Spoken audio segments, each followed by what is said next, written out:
welcome to the Survivor Savant podcast. I am your host, Nathan Newport, the self-proclaimed Survivor Savant, and today we are going to be talking about Survivor Borneo episodes 7 through 9? Yeah, that's right. And, oh my goodness, we finally reached the merge. Oh, the first ever merge to happen in Survivor history. The merger is the episode title for episode 7. Named appropriately because of the merger. So with 6 people voted out, which I will say is even, by the way, you got 3 Tagi members and 3 Pagong members voted out. And right now, it's interesting to see how they decide in the beginning in which tribe camp they want to go to. So what they do for the season is they take one representative from each tribe, in this case Jenna from Pagong and Sean from Tagi. They go over to the opposing tribe's camps and see the pros and the cons and see which tribe would be, like, tribe camp would be better to live at during the merge. And Tagi was going all out as far as being impressive and having a suitable shelter environment and suitable living space, and you can get all the food that you need, especially from Richard fishing. I mean, you're pretty much good there. And then Pagong does their best to show that they have a suitable camp, especially shelter.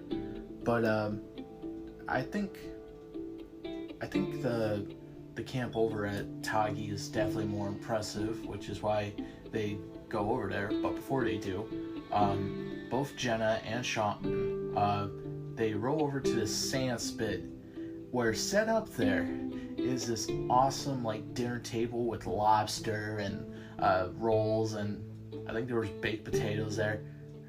I'm a big baked potato person myself, so I love that. And we also have champagne, or actually wine. They have wine too. No champagne, just wine. I'm just remembering. And also, they have 2 beds set up. One for Jenna, one for Sean. Oh my goodness. I'm sure the other people are probably going to get jealous by the fact that they got to sleep in a bed. Just as long as you don't talk about it.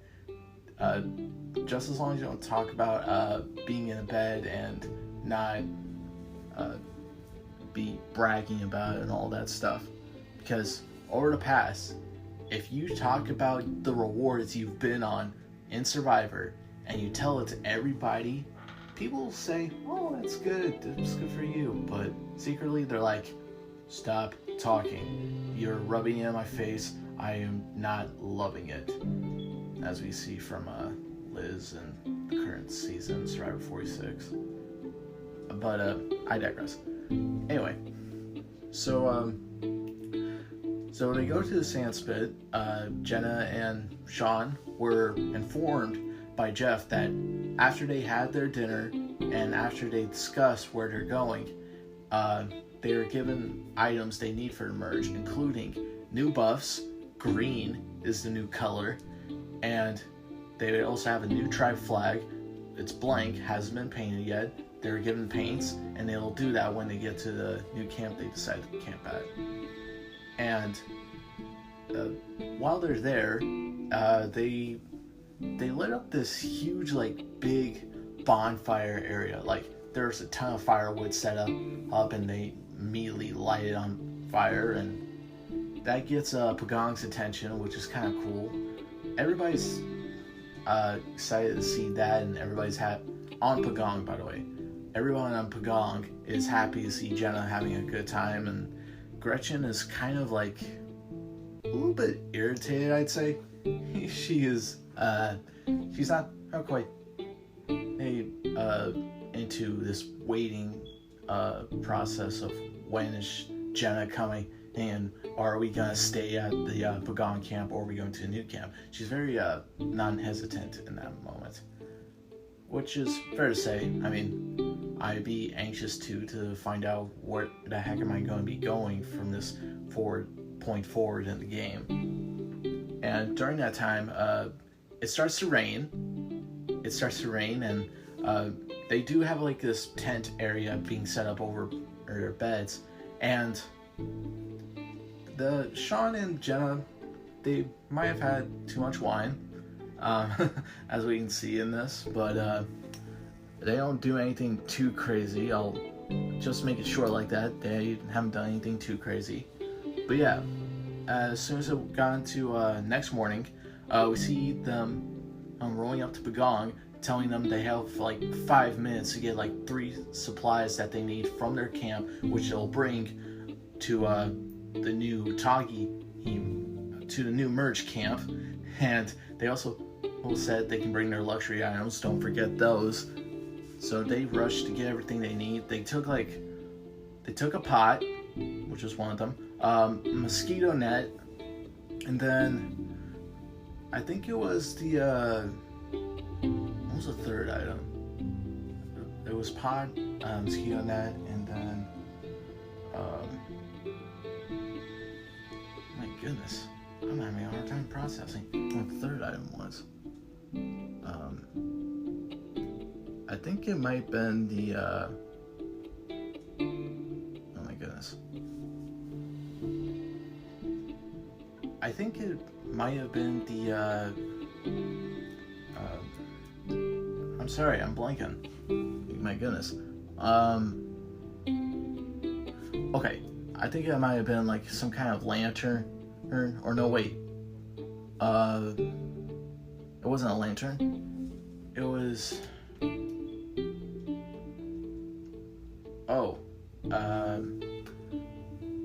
Yeah, I'm sorry, I'm blanking out on you guys. I feel so bad about this. But no, they got to bring the 3 items. 2 of them was the mosquito net and a pot that they used to cook rice in. So they're bringing that. Oh, maybe they also bring the machete. Yeah, that might be one of them. Yeah, that might have been it. But anyway, they go over to the new merge camp, which is at the former Tagi camp. Everybody's merged, everybody's greeting each other, happy to meet each other. And the new tribe name, thanks to the collaboration of Sean and Jenna, was Rattana. And the reason why it's named Rattana is because it's named after the rattan wood that's very local in Borneo. And if you add a name my goodness, I am stumbling today. My goodness. If you add an A at the end of rattan, I mean, it's kind of a catchy name. Which I'm just thinking about this now. That reminds me of the time that I went to Big Lots. I had to go over there to pick up something for her home, and then one of the store employees who was checking me out, and not like checking out like I'm hot or anything, who was helping me, her name was Rattana. Now, me kind of like being the person that I am, if I see signs where like if you're reading a fortune cookie and it's telling me that a great adventure is waiting for you in the future, I immediately think Survivor. Any BuzzFeed test or any food test that relates to a show that you like, it correlates to Survivor. And the fact that there's a woman who's helping me at Big Lots, her name's Rattana, named after the first merged tribe, I'm like, somebody, read the signs here. I am meant to be on Survivor. Please, just let it happen already. But anyway, so immediately we get first impressions. Definitely a lot of first impressions of Jenna, who's very hyper, like Energize her bunny hyper. We get a lot of impressions about Rudy, who does. Okay, Rudy, not gonna lie, Rudy was not happy when more people were just trying to come in, because a lot of the food was getting to be more gone than he would like, and there's not enough sleep. And I think there was one instance where one of the girls was moving because she had to get something, and again, I think it was like in Rudy's spot, and I think Rudy might have shoved her. Oh my goodness. I feel terrible saying this, but he did shove her. And he kind of talked to her about it, and I'm not sure how well it gone over, but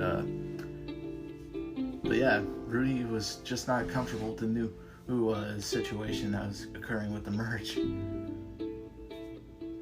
But I noticed Greg seems to be very he's got his eye on Richard, who at this point on Tagi is probably like a mastermind of some sort, or something that people would like.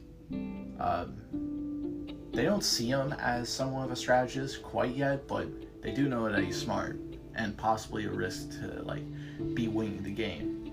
I think Greg kind of does see that, and Richard sees the same thing in Greg. You know, he acts like a clown and does like the fool around on camp, but at the same time, you know, he realizes that he's kind of conniving himself too when he's thinking. So we got that going for him. And then also, I don't think I pointed this out in the last episode, but Jervis, he was not much of a help during camp. I mean, the most that he's done was like, he's helped sometimes in the shelter building, but whenever he's going out with Joel, like in the last episode fishing, he lets Joel do all the work while he's just laying back on the raft. And then, I know that he's played cards a couple of times with a couple of the castmates, and right now, it's kind of interesting to see Jervis be standing out as somebody who seems like would not be a good alliance member to have, or like somebody who's not pulling their weight as much. That's interesting to point out. And then I'm trying to think who else is something. Okay, so going out of that part of the merge, we also get to the very first individual immunity challenge. Now, the immunity idol that they normally have in tribe team challenges is no more. That is no longer in play. But now that's the merge, and they're all playing individual games, the item that they're using in replacement to the regular immunity idol is the immunity necklace, or in this case, the immunity talisman that Jeff says it's called. Which does lead to an interesting point though. How come it's no longer the immunity talisman and instead it's the immunity necklace? I definitely want to point that out. And if you guys think you have an answer to that, let me know. But I think it's interesting how it went from the immunity talisman to the immunity necklace. I don't know. Maybe a necklace just sounds more better than a talisman. I mean, I think talisman is cool, but nonetheless. So, the immunity necklace is up for grabs, and the first ever individual immunity challenge was very simple. You had to hold your breath underwater for as long as you can. The first three individual was to hold their breath the longest. This moves on to the next and final round, where you would have to hold your breath underwater while holding onto a ladder and then tugging on buoys, getting them to float up to the surface. And whoever got to the end of the course would win individual immunity.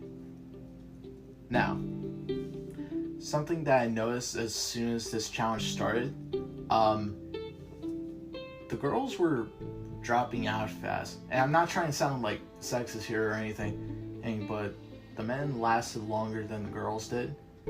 And the first three to be like the first three who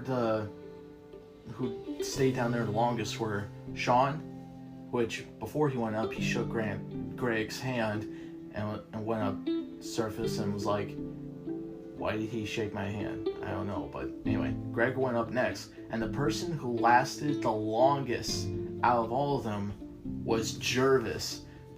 It was 2 minutes and 4 seconds. Now, I don't know how long I would last in that challenge. Like, I practiced holding my breath underwater. It's not easy, but I will try to continue to practice more just in case I have to do that last gasp challenge. Oh, if they do bring that challenge back like they have in 43 and 44, I will be stoked, but also like a little bit worried because I don't know if I'm going to last long in this challenge or not. But that's the thing with Survivor though. It helps you like push yourself to challenge yourself and see how much you can accomplish. And I don't know, if I do surprise myself and win this challenge just like Jam Jam did in his season, I'm like, okay, maybe I do have a good shot of winning this thing because I can surprise myself and I can surprise others on how well I do challenges. But my friend Smiley, he told me that the longest he's breathed underwater was like 2 minutes. So if he was competing in this season around that time, I mean, he wasn't born yet, but if he was, he would have definitely made it to like the final 3 and compete in the final 3 round. Now, we get to the final 3 round, and as soon as it starts, immediately we already see Jervis having a hard time because we already know that Jervis already has a hard enough time swimming out there. So it's between Sean and Greg, and we see him tugging on the buoys trying to get to the end, and then the person who gets to the end and the first person to ever win the immunity necklace in Survivor history, Greg Buis. And I like his reaction where he was like being crowned like Miss America. I'm like, oh my goodness, thank you so much. I can't believe this is my dream come true. So Greg was not only the first person to win the immunity necklace, he was also the first man to win the immunity necklace. And knowing how the series has progressed and knowing the history that has happened since then, it's also interesting to point out on how it started, how it's developed. You know, I don't want to get too much into spoilers just yet, but we had the oldest man and win an immunity necklace, which will be revealed later. Then somewhere down the line, we would have the oldest woman win immunity, and then we would have the youngest man and the youngest woman to win immunity, and then we would have this guy winning the immunities this number of consecutive times, along with this woman winning immunity this number of times. And it's a big group as far as how many immunity wins they have had. It's a really big group for both genders. But anyway, we get into Tribal Council of the merger episode, and you think that with it still being like 5-5 Tagi and Pagong, that it would be like a tie or something, right? No, not what I was expecting. So it's interesting because in this episode we do get somebody voted out, but what's interesting is Pagong had like a weird, like, it was like a vote for who you want voted out, but at the same time it wasn't unanimous between Pagong. You know, you had like Jervis voting for Rich because he does see him as a game player. You have Jenna voting for Jervis. She even did the move thing because of the her revenge thing that happened in the last episode. And then you got, I know somebody voted for Rudy. I think it was I think it might have been Jenna. No, Jenna voted for Jervis. I just mentioned that. Jenna, I think it was Gretchen who voted for Rudy. And then Greg, he might have voted for Sean, I think it was. And then Colleen. No, wait. I think Greg voted for Sue. And then Colleen voted for Rudy. So, you got... Oh, and the person who surprised me the most with their vote was Sean Kenneth. Sean voted for Colleen, not for anything against her, but because of his alphabet strategy, where you were the closest first letter in the alphabet, and that's the reason why he voted for you. So it was nothing to do personally, because we soon realized that Sean doesn't want to vote for them personally, or against them because of this. He just votes based on the alphabet. And I'm like, who votes like that? I mean, I get not wanting to like hurt people's feelings, but at the same time, dude, you gotta like, you don't want to be on the outs, otherwise, I mean, people are gonna see you as a wild card, yeah, but at the same time, they don't know that you can be trustworthy enough. So, Greg votes for Colleen because of his alphabet strategy, and the majority vote was 4 votes from the 4 main Toggy people, Richard, Rudy, Kelly, and Sue. They voted for the 7th person to be eliminated, Gretchen. And seeing Gretchen be voted out like that, I'm like, okay, that makes sense. Because, Gretchen was, aside from Joel, who was trying to be the leader, Gretchen was definitely a leader of the Bagong tribe. And if she stayed around longer, she definitely would have been like one of the 2 people to win if she had made it to the end of the game. So it would make sense why Toggy, he chose to get rid of Gretchen. She's definitely a big threat because of that. Moving on to the next episode, episode 8, we get to see that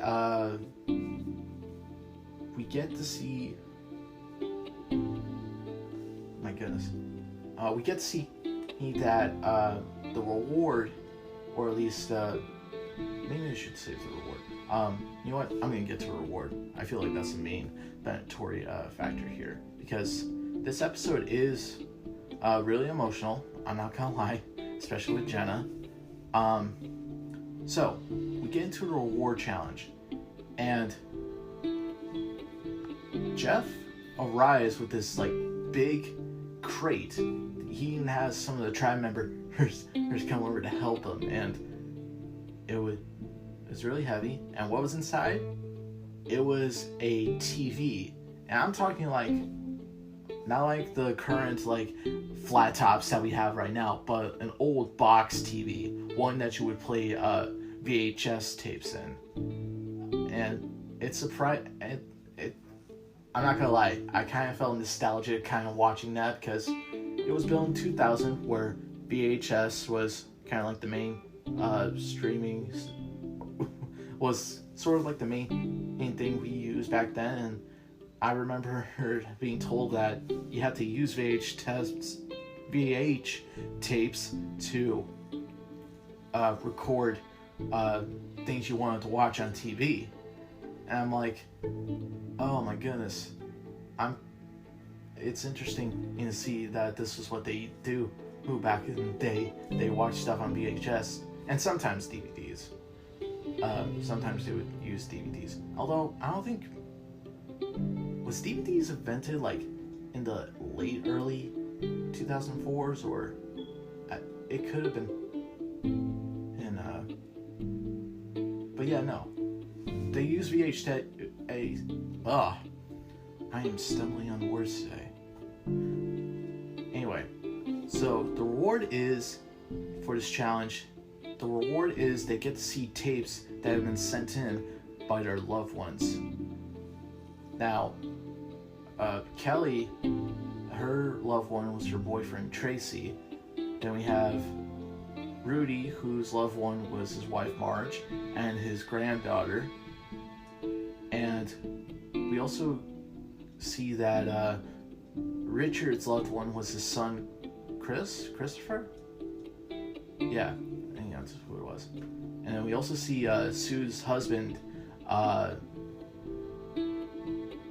my goodness, Sue, I am so sorry for forgetting about your husband's name. But it was her husband and her dog, and her husband grabs the dog and sticks it up to the camera. And I'm like, oh my goodness. Even Sue knows that he was very embarrassed, the dog was. And then we get to see Greg's sister, who we all know it. Oh my goodness. We do see that Greg's not the only loony been in the family, it seems. And then we also see Colleen's parents and Colleen's cat, apparently. I guess the cat wanted to be in the video too. We also see Sean now and his family, Sean's family. And Sean's family, they did an interesting bit where they took his car, and they wrecked into some kind of sign. Like, they meant for that to be a skit or something. And they were like, please come home soon, but not too soon. And then, oh my goodness, I'm getting emotional thinking about this, because next up is Jervis, who's in his loved one video, but his daughter and his girlfriend. Oh my goodness. And I'm not gonna lie, seeing Jervis's daughter, I immediately had like flashbacks of my niece, and oh my goodness, she just looks so cute, and she reminded me so much of her, and I was kind of like, oh, I miss my niece. And then the heartbreaking moment, and that kind of like made this episode stand out for me a lot, was the fact that Jenna, she didn't get a loved one's videotape. It didn't make it, or it either didn't make it, or there wasn't enough time or notification about sending in a video, which was very sad, seeing Jenna's reaction like that, because she really wanted to see her daughter so bad, and I could totally feel about that. If I was like, I mean, I'm not now, but if I was like a parent someday, and if I really wanted to see my kid so bad, and the only thing that I had was like a video or a love letter, which we'll see in the next episode, then it was kind of heartbreaking. But here's what else happened. So, aside from watching the rest of the loved ones' videotape, if the winner wins, they also get to send a tape from them back to their loved ones, and even Jenna will get to send loved one's videotape back to her family if she wins in this challenge. Even Jeff says he'll deliver it himself, which I don't know if it was true or not, but you know, he wanted to be sincere. But anyway, here's the game that they had to play in order to win the loved one's video message. It's a simple archery contest. Whoever's closest to the bullseye wins the challenge. Now, Greg was up first, and he gets close to the bullseye, and we had some people miss the target. Some people were hitting it, but they weren't close enough. I know Jenna, she really wanted to win this challenge so bad, but at last, none of them were able to succeed, and Greg ended up winning the challenge. And even after the challenge, Jenna wasn't interested in watching the rest of Greg's video. She was still on that archery deal, aiming arrows at it and hitting it. It would have been nice for her to have made that kind of like progress when the actual challenge occurred, but it didn't, so you can only live with what happened. And then we see Greg and the rest of the trimates react to Greg's sister, Julie, and oh my goodness, she is just as crazy as Greg is. And then Greg was recording his video back to her sister, and he was letting her know that she's alright, and he's alright, I'm sorry, and that,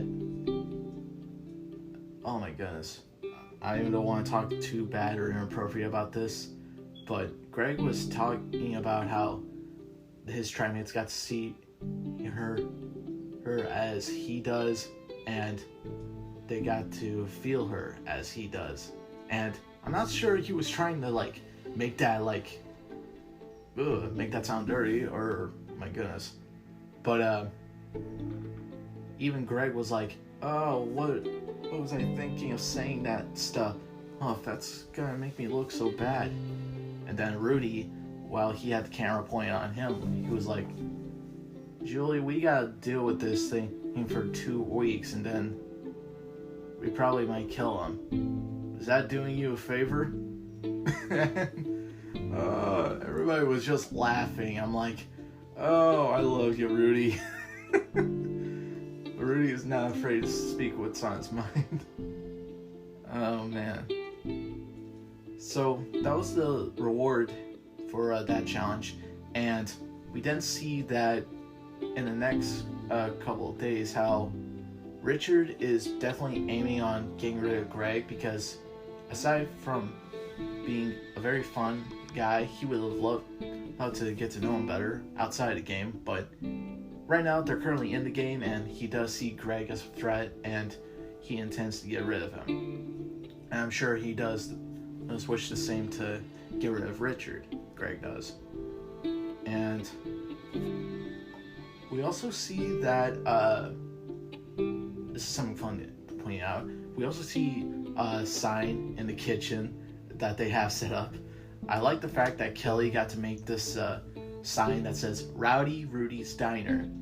And even after the show, they even gifted it to her, Rudy, when they left, and he was happy about that. I don't know if he... I feel bad about talking about this because I know he's passed, but I don't know if he would have had it in storage somewhere, or if it's an antique now, if somebody has it now. Let me know in the comments if you know anybody who currently has the Rowdy Rudy's Diner sign. I would love to know that. And then, okay, so we see in Camp Life that Jervis is still the same old guy. You know, he's playing cards with people, and he's not really doing much productivity around camp. And after the immunity challenge, if Jervis doesn't win, they plan on voting him out other than Greg. Now, we get to the next immunity challenge.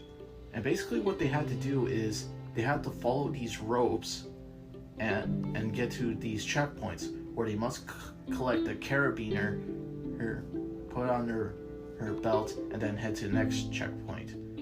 There are misleading ropes that lead you to dead ends, and you would have to go back. And here's the thing though, you have these two carabiners on you. So when you have one carabiner on one rope, and if you want to get to the next rope, you have to detach and reattach with the other carabiner. Then you have to go the other way. Whoever gets 5 carabiners and makes it to the end wins the immunity necklace. Now, we get to the challenge, and everybody's racing, everybody's making it to the checkpoints. The people who were in lead were definitely like Jervis and Sean and Kelly, I believe. But the person who makes it to the end, gets all 5 carabiners and wins immunity, was Jervis. The person who was the least productive in camp and doing nothing but lounging around and playing cards ends up winning immunity. Which is good for Jervis, but at the same time, other people were thinking about getting rid of Jervis because he wasn't really much of an asset to have around in camp. But no, Jervis is safe, so which means they have to think about another target. Now, we get to the tribal council area, and we see people talk about my goodness. Oh yes, I just realized this. So Jeff asks Sue, Sue, do you think there's an alliance here? And you know, being a person who doesn't want to like expose anything to anyone so that way they don't get seen as the next target, she's like, no, of course not. And Jeff was kind of like poking fun at them, trying to like get them to confess or something, which almost would have worked. It almost would have worked, but it doesn't. But we get into the voting process, and it's between 2 people, it seems. You got some people voting for Rich, And then you have some people voting for Greg. And I think there are some people who also voted for Jenna. I could have been wrong. But anyway, Rich in his voting confessional was like, he was singing some song and he was like, "Sorry, Greg, but your time has come. It's time for you to go. Bye-bye, Greg." And so, Rich got some votes, but the person who got the most majority votes, the 8th person voted out, and yes, the first member of the jury was Greg. And I gotta say, I love the way Greg exits. He was fake crying and doing like, "No, I don't wanna go." I love everybody. I'm gonna put my torch in the hole. Even after he left, Rudy was like, "I believed him for a minute there."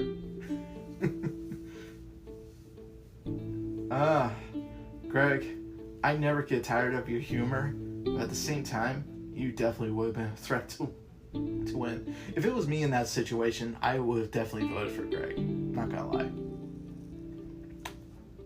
So we get to the next episode, and we get the repercussions of what happened in the last tribal, where talks of alliances start showing up, and we also notice how Kelly is kind of feeling almost wavering from the 4 that she has with Richard, Sue, and Rudy. But she's starting to get along well now with the girls from Pagong, including Jenna and Colleen. She seems to starting to like them more as they're living here, and even Sue's starting to notice that, and she feels like she's starting to waver and not trying to be serious about this game. You know, it's obvious that Kelly wants to win, but at the same time, she's also enjoying the company that she has, and she doesn't want to get rid of them. And, you know, if it were me in that situation, I know saying to myself, it's really great to meet these people. You know, I don't think you would ever get to meet people like that in real life if you're out in the real world, if you ever meet anybody like that. So it's interesting to get to go onto the show and meet different people who you never expect that you would get along with. But at the same time, you know, I gotta put personal and emotional feelings aside and really have to focus on the game while also trying to be respectful towards others, because you want to win, but at the same time, you don't want to be like a jerk to other people. You know what I'm saying? So if it were me in that situation, that's my mindset. But anyway, we get repercussions, and we even get some funny comments from Jenna and Colleen saying how they're changing their names to Zelda and Zoe because, you know, it's the last letter in the alphabet, so that Jenna or Colleen don't get voted. By the way, now I'm just realizing this, Jervis was originally Sean's vote for tribal council in the last episode, but because he had immunity, Jenna was the closest name in the alphabet. So, no, it was Greg. I'm sorry, it was Greg. Greg was the closest name in the alphabet, so he voted for him. And then, alright, so then we get into the next reward challenge. This one is like a big jungle gym. It's a big jungle gym where you have to go on these certain obstacles like a rope bridge or swings that you would have to like go on by foot, and you have to collect these medallions. I think there were 8 total. You have to collect 8 medallions and then get to the center of the jungle gym. Whoever gets there wins the reward. Now for this reward, it's a barbecue. They have everything from steaks to hot dogs to chickens to kebabs to I think there were also ribs and burgers. Now me, I'm a big burger guy, so I would have gone all out at it because I love barbecue. I love barbecue food. I love burgers. So that was probably going to be my main motivation to win this challenge. But that's not the only reason they want to win this reward. There's also letters from loved ones at home, including Jenna. So even though she didn't get a videotape from her loved ones, she does get a letter from her loved ones. Now, we get into the challenge. The people who were in the lead were Kelly and Colleen. Kelly was in first for a while, but due to, I guess, her being the fastest, it seems, Colleen ended up winning. And that was really cool. Not her winning, I'm sorry. I mean, not that I don't like the fact that Colleen win. Hence, I mean, that was good for you, Colleen. But Jeff tells her that you get to invite, you get to choose who you want to go to for a reward. And at first, Colleen wanted everybody to go, but Jeff only said she can only invite one, and she was like, "Don't make me choose." Which is kind of great to hear from her. You know, she really wants to like have everybody there. She doesn't want to she doesn't want to be selfish. She doesn't want to be a selfish person, which is great. I absolutely respect that. But Jeff says she can only invite one, and whoever she does pick, they get the barbecue. They also get to read their loved one letters from home. And it's pretty obvious at this point who she's going to pick, since this person didn't get to have a loved one's video. So she goes ahead and picks Jenna to have the barbecue and have read the loved one's letter, which I'm happy for her. She didn't get to have the reward last time, so I'm happy that she got to have it this time, and everybody respects that decision. Everybody understands why, so that's pretty good. Okay, now we're getting into we're back at camp. Now everybody knows that Richard's like the main guy to go to as far as fishing goes, and there's one moment where after he caught like stingrays and eels and stuff like that, Rudy seems to have overcooked the fish, and Richard wasn't happy about that, to put it lightly. He was not happy about it. So to go out there and catch all these fish and to see it go to waste like that, oh, sorry. It's it kind of seemed like a kick in the butt, to put it lightly. It was a kick in the butt. And Richard was talking about his whole strategy of like, they're not keeping me here just because I'm the main guy who wants fish. They're keeping me here because I want them to keep. They're keeping me here because I'm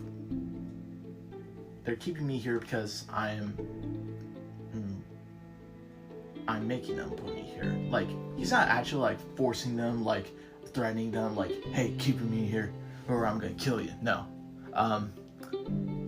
He's more like a manipulative person in that aspect, where yeah, he's like getting fish, but he's also like being like very friendly, and he's definitely somebody who thinks about how he acts towards people first before he goes out to do it. And you know, he's getting a lot of attention because he's bringing in fish and because he's a nice guy, and that's the only reason why they're not voting him out. But he's saying they're not keeping me just because I'm bringing fish. They're keeping me here because I'm making them keep me here. So when I'm saying that's like a whole like perspective on how well he's playing the game. Like, he's really playing this game strategically well. Until I will say this, the moment he decides he's gonna stop fishing and let everybody fend for himself, the girls go out there and they they got fish.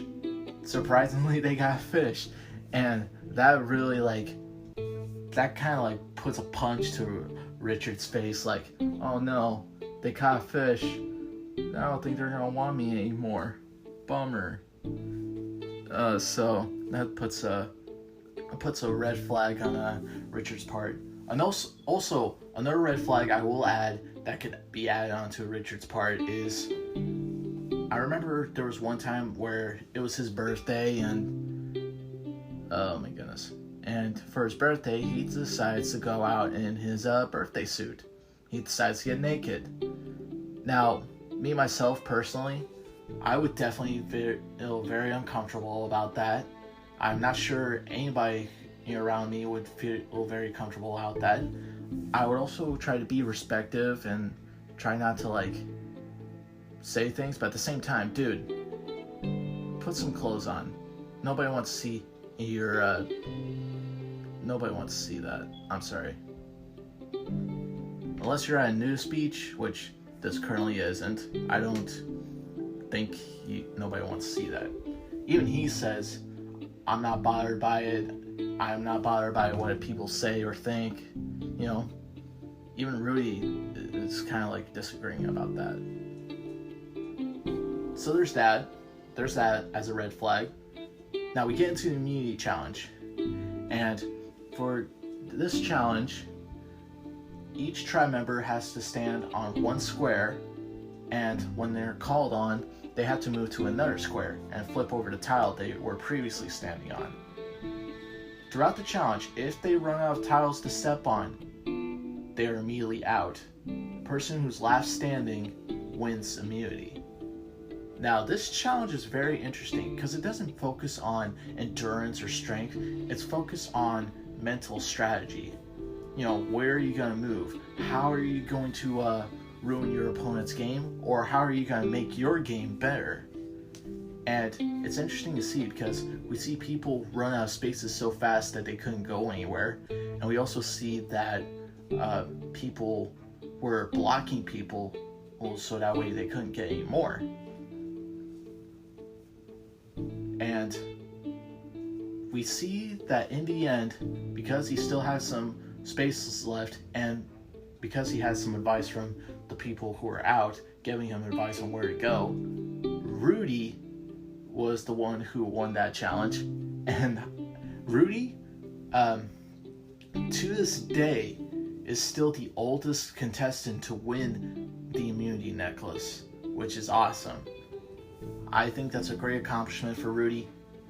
I'm proud of him that he got to win immunity and he doesn't have to, like, be voted out, which is great because, let's face it, my friend and some of my family probably like Rudy. And we get into the next tribal council, and going in, it seems like there are two people who are being picked for being the next juror. We see Greg coming in as the first juror.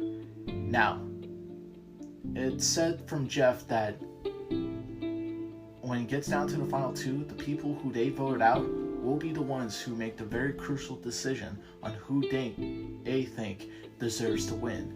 And we'll see that it continues to build up and build up until it gets to 7 people and to the final 2. Now, going back to tribal council, we see that there are 2 people who are in mind of being voted out. One is Richard, due to his attitude about fishing and probably because people were being uncomfortable about him being naked. And the second was Jenna, because a lot of people think that she was very energetic and very likable, and they even noticed that Kelly liked being around Jenna, so they want him to get rid of her because of that.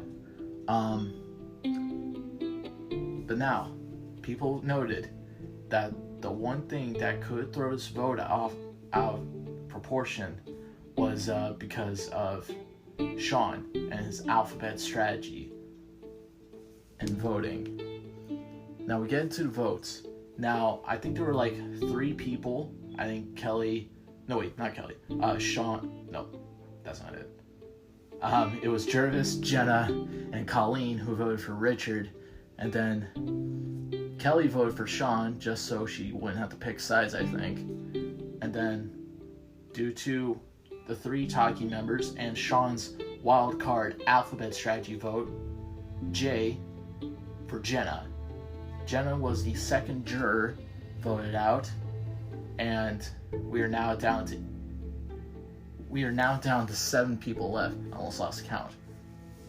So we get to 7 people left, and I'm really excited that it's getting closer and closer to the end of the season, because it's letting me build up the anticipation and the hype for me telling you guys how I feel about the very first winner and the challenges and the rewards that are yet to come. I'm very excited about that. But now, with that said, we are getting to the end of my podcast episode, and with each ending of my podcast episode, I get to pick one lucky person who's listening to this podcast to question or quiz me on how well I know about the Survivor world. And this question is from my good friend Smiley. Love you, Smiley. Thank you for sending me this question. And just letting you guys know, if you guys want to quiz me or give me a question about how well I know about Survivor, you can DM me on my Survivor Savant podcast Instagram account, or message me on my personal account on Mr. Nathan Newport. So anyway, the question was, when was the fire-making tiebreaker first introduced in Survivor? Alright, so the first time this was ever introduced was in Survivor Palau. This was due to one tribe losing, almost all of their members, and it was only down to 2. Now, the regular deal was they would have to vote for each other, but because there were 2 of them left, if they were to vote, the votes would be canceled out instantly because they'd be voted for each other. So Jeff tells us that there's another way to settle this. The fire-making challenge.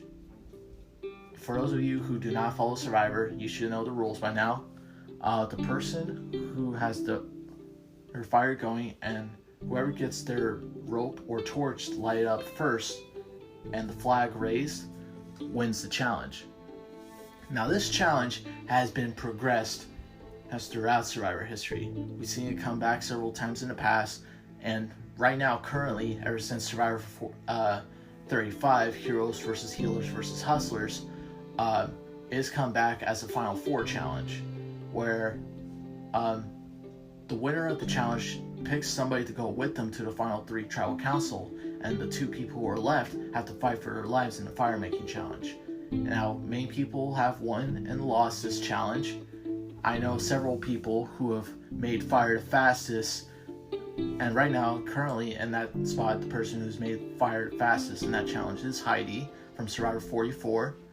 I'm not gonna lie, because I am practicing with Flint, I am wondering to myself, do I want to set a record for myself and do the fastest fire making in Survivor history?